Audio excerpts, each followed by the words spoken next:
and say, we are going to take away your arms. What you want is an agreement that is legitimate with ground rules that are understood for collecting the arms and making them available one day to a legitimate security institution for the future of the country. Yes, something in the back of the room here. Yes, sir. I think on the issue of war criminals, it is important to recognize, and I agree with Barakat and the rest, that at some point there ought to be a time to bring war criminals into process, because the spirit of the law in that country will in the end depend on how we deal with war criminals. There are today victims of torture who are living in this city and other parts of the world that are not given a fair hearing because the war criminals are walking in of the law in that country will in the end depend on how we deal with war criminals. There are today victims of torture who are living in this city and other parts of the world that are not given a fair hearing because the war criminals are walking in this street. It so happens, by the way, before you talk about war criminals in Mogadishu or in the bush, that there have been war criminals in Canada who have escaped there, who entered into Canada, and the Canadian government have discovered them and expelled them out of their country, and they are today in Washington, D.C.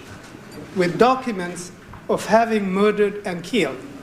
Further, I think the point about, so before you talk about capturing war criminals in the bush, in this country of laws, there ought to be at least an attempt to look at those criminals that are in this country right now, having been expelled from Canada.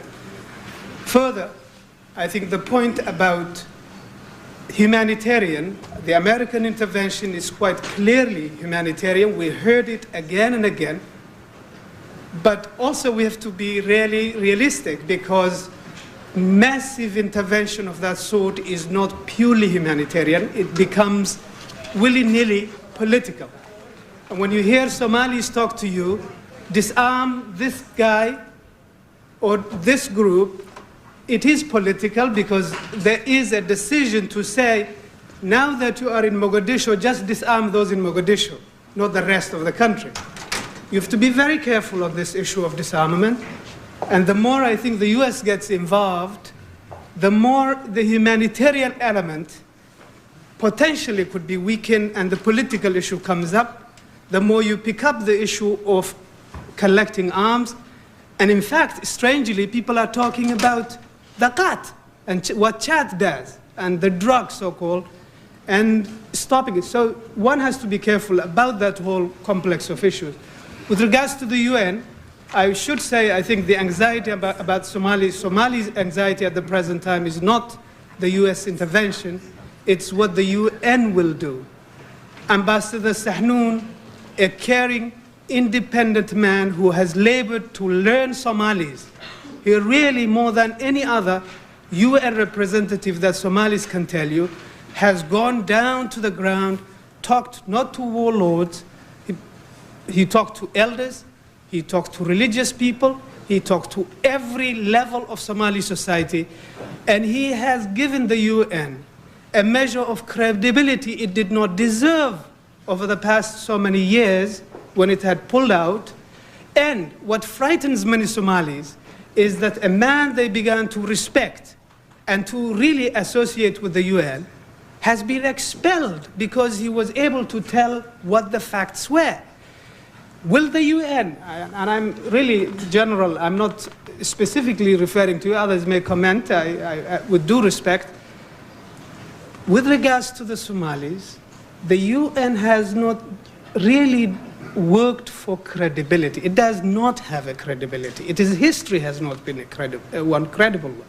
With regards to Somalis, I think the United States having put its own men in there, it would be very important not to just pass on to the UN with lack of its own credibility to run Somali lives. And that's one has to be very careful about that as well. Thank you very much for your comment. Is there a question over here? Yes, honey? Yeah. The situation in the northern part of the country. Okay, Sunni Khalid National Public Radio. The situation in the northern part of Somalia has deteriorated, humanitarian and political, in the last 72 hours. There are several people in the administration who are talking that the operation, the U.S.-led intervention, will have to be expanded. Do either of you see it inevitable that the United Nations is going to have to intervene or establish some kind of presence up in the north? And if it does, will the costs of expanding the operation to include the northern part, both the political, military, and economic, will those costs almost be too prohibitive to sort of have us limit whatever is going to be done up in the north? I think I just make one opening point, and then I'm going to turn it to our experts. The report which they produced makes a specific reference to a differential kind of involvement by the international community, depending on conditions in regions. And it's very carefully and repeatedly underscored in the report, which I'm sure you've seen, that whatever we do, we, the U.S. or the UN, should be done bearing in mind local circumstances, which are different in every sub-region of the country. Now, I don't know if you want to expand on that, Professor Samatar. Yes, I think Dr. Crocker is right, and we did do that in the report. I have no information which confirms what the question says, and that is conditions have deteriorated in the north in the last 72 hours. I have no information on that. My take on this, and I think the group's take on this, is that there are regions and parts of what used to be called Somalia that have created a modicum of order and peace and began to rehabilitate some of the infrastructure of life. But that is an extremely precarious setup, very rickety and very precarious. What they need, therefore, in north, northwest, other places, perhaps, is intervention at the level of support, restarting the schools, restarting electricity, the infrastructure of life, and maybe beefing up whatever authority and sense of order that they have created so that they would withstand, I think, the tensions that are inevitable in a society that really has come apart. So I'm not too sure whether the idea of having the mission Hope now expand into the north because of some, I think, unconfirmed report is really a wise one. I think it is unwise. I think it is important to note at least what the realities are in the north and in the northeast. And my argument is that, at least the information I have, is that there really are not the kind of crisis of order and stability that has been so conspicuous in Mogadishu and the southern part of the country. They need food, they need electricity, they need infrastructure, and soon, but not military intervention. We have we have a Somali elder at the head table who also wants to offer a comment on this question.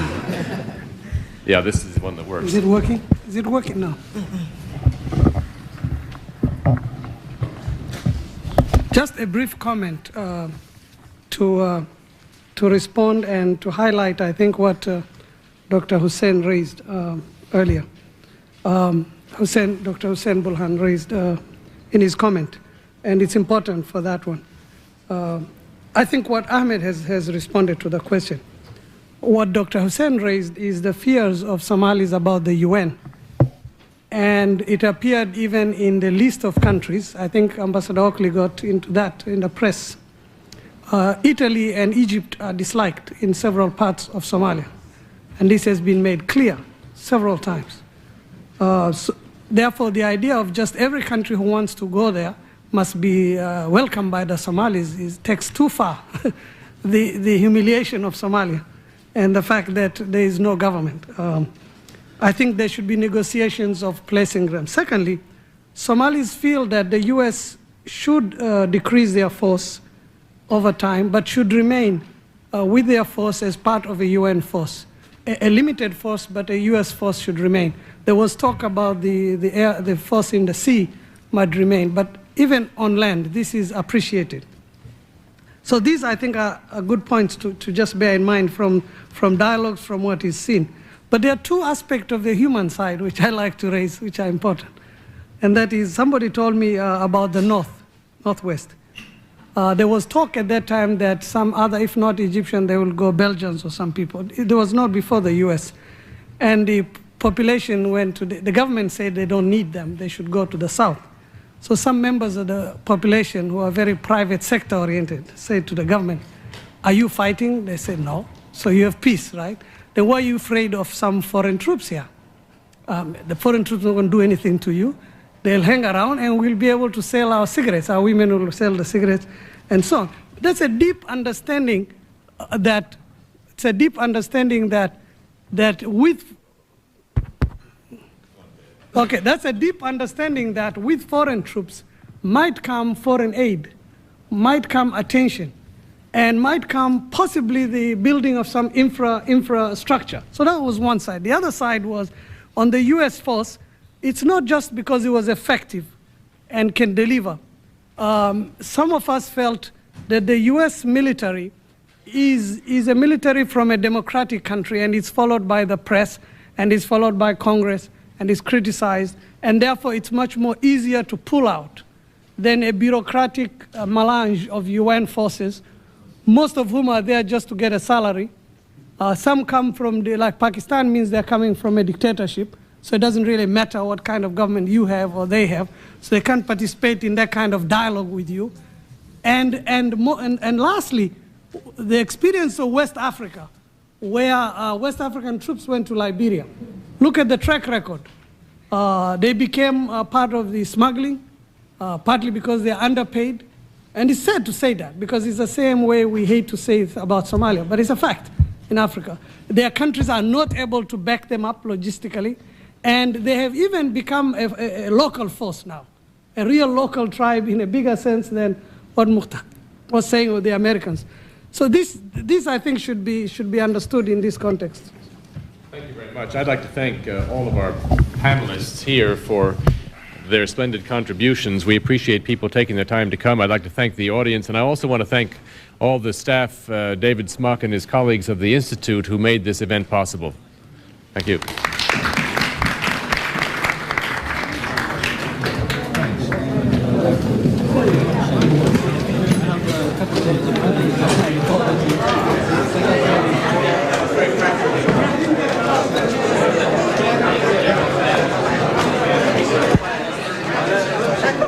This discussion on plans for promoting peace and stability in Somalia was sponsored by the U.S. Institute of Peace. The event was a follow-up to earlier conferences